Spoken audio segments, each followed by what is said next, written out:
Voici le Samsung PowerBot, le nouvel aspirateur robot haut de gamme de Samsung.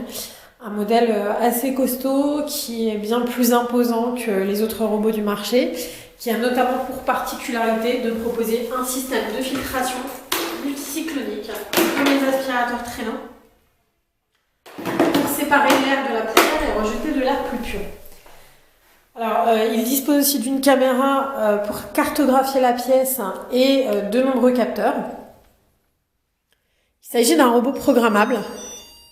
Alors, comme on l'a remarqué, la programmation n'est pas forcément des plus simples. Voilà, alors comment je vais programmer?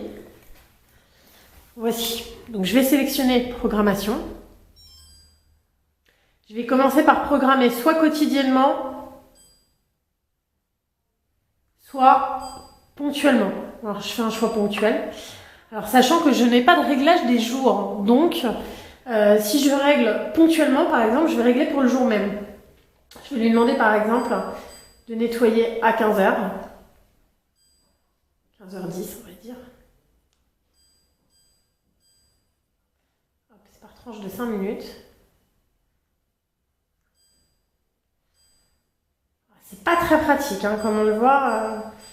C'est pas intuitif. Les premières fois, ça va se faire avec un mode d'emploi en main pour bien comprendre comment ça fonctionne.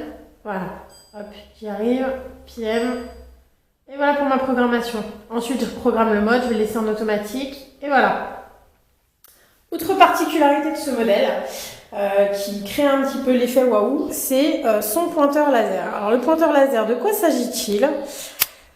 Il s'agit d'un système de pilotage, comme on le voit très souvent sur les robots. Sauf que ce système de pilotage, il fonctionne avec un petit pointeur que le robot va pouvoir suivre. Alors, comment ça fonctionne? Je le mets en mode manuel, tout simplement. Ici. Point cleaning. Alors, on voit que j'ai un petit laser qui apparaît. Et le robot va le suivre. Alors, c'est rigolo. Technologiquement, c'est sympathique. Ça crée un peu l'effet waouh. Ça fonctionne, hein, le robot le suit correctement. Sauf que pour nous, c'est une solution qui est un petit peu gadget, qu'on ne trouve pas forcément utile, on va dire. Puisque, effectivement, on va le montrer aux copains, on va rigoler un peu avec, on va l'utiliser exceptionnellement quand on fait tomber quelques miettes ou céréales, etc. Et puis, on va rapidement s'enlacer. Au quotidien, une utilisation au quotidien, ça n'est pas franchement le genre de choses qu'on attend d'un aspirateur robot en tous les cas.